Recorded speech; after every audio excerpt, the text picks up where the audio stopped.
So what else is at stake besides the presidential sirens down here? It's not presidential, but they're really going. That's largely because of our next guest, who you'll see in a moment. How will America change depending which of these candidates is sent to the White House? With me now is the radical filmmaker, Michael Moore. They've heard about you and they're down there whistling for you. They're ready to pick me up right now. But John, this could have been all yours. I want New York.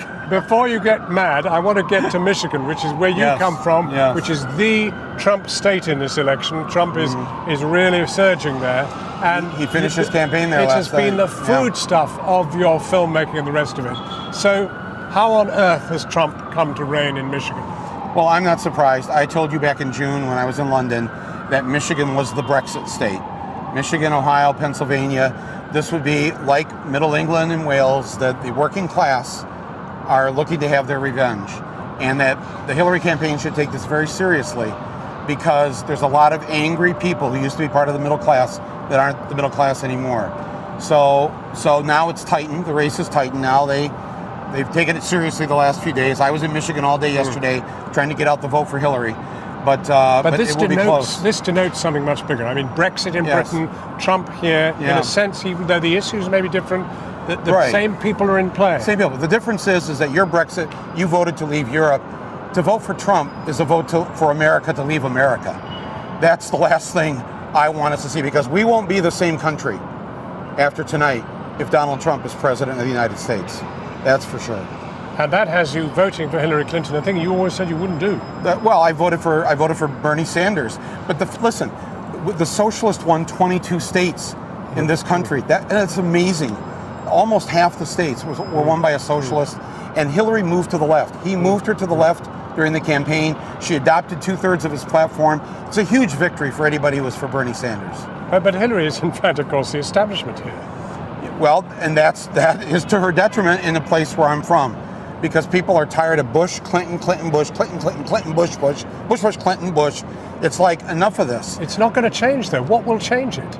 Well, I think Hillary will change. Do you? Yes, I think once she's in the White House and Bill is at Blair House, she's going to run this country in a profound way that's going to benefit families, it's going to benefit children.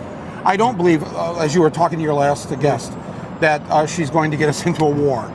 I don't think, listen, we are not being asked to vote for Margaret Thatcher as our first female president. Right. This is a much better situation. Well, now, stay there. I'm joined now by Betsy McCoy. She's the former Lieutenant Governor of New York State. She's been an economic advisor to the Trump campaign. I hear that Mr. Trump is already complaining. He is launching a case in Nevada because Clark County has gone and extended the early voting hours by 2 hours. And he's also saying that there are voting machine irregularities. Well, there are plenty. We have a big problem with voting fraud in this country. The Pew Foundation, a nonpartisan organization, has found that 1 out of every 8 voter registrations is flawed. It's either a dead person, or it's a duplicate, or it's someone who's not legally qualified to vote. I find it amazing that one of the two parties in this country defends that kind of thing. We should have accurate voting rolls, but today is the big day, and I believe that for Americans the choice is prosperity under Donald Trump or continuing economic stagnation under Barack Obama's successor, Hillary Clinton. Isn't there a fundamental problem, though, here? This is also, as it were, meshes with Donald Trump's doubt about whether he'll actually accept the result. Well, what he and his running mate have made clear is that unless there are signs of irregularities, he, of course, would accept the results. Let me make it clear that many, many times in our history, and in fact, I have a piece in the New York Post about this today, many, many times in our history, one of the two candidates has challenged the results. And so we don't always have a result on the very night of the election, but we have in place through the U.S. Constitution a clear process for evaluating the results in the House of Representatives and in our court system, and there will be a result to which everyone is committed eventually. But Betsy McCoy, you are a completely different Republican to what Donald Trump presents Oh, I disagree. I am a populist like Donald Trump. But you couldn't say the things he said. You couldn't say the things he said about women. Well, look, this election should not be a referendum on political correctness. There are much more important things at stake in this election.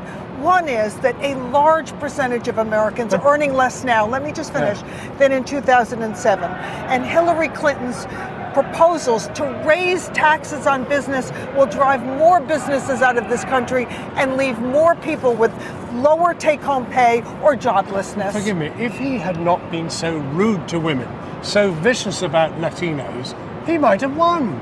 Well, he still may win. He might? Hold your horses. He may win. I'm looking forward to it. But he has been unnecessarily rude to them. That I won't debate that, but it's trivial to focus on that rather than on the major issues. He is running against a woman with a 30-year record of corruption. She is under investigation by the House of Representatives for obstruction of justice and perjury. Her foundation is still under investigation by the FBI, and she has lied to the public repeatedly. Donald Trump says it like it is, and that's what his supporters like about it. Okay, Betsy McCoy, thank you very much. Now, Michael Moore, I mean, this is now being claimed by Trump, or could be, as a rigged election. Yeah, the man is a complete sociopath. He's out to lunch. He lies. He cons people. He's a fraud. He's not who he says he is. New Yorkers know that because they've lived with him here for years. So all of that is going to lead to his defeat tonight. Now, he's not. Unfortunately, he wouldn't come here today to debate you. Sad. So he's not here to defend himself. But in all fairness, I can play Donald Trump if you'd like me to. No, I'd rather not. Okay. If you don't mind. Could you play Michael Moore? I'm not a sociopath. Because the old Michael I'm Moore. not a sociopath. No, but the old Michael Moore might have challenged the electoral system at some point. Well, we need an electoral system that's a lot different than what we have. We need more than two political parties. We need to have the election be on the weekend or a holiday, all that stuff. That's for another day. But today, the historic thing about today is for 240 years, this country has been run by men, and as of tonight, that's going to change, and that's a good thing. Good point. My Good nose point. on that one. I think she just made the Thank sign you, of the cross Betsy over there. McCoy. Thank you, Michael Moore. After the break, I'll be talking to a woman who's made it her role to study the history of presidential elections. And we look back in words and music of the campaign.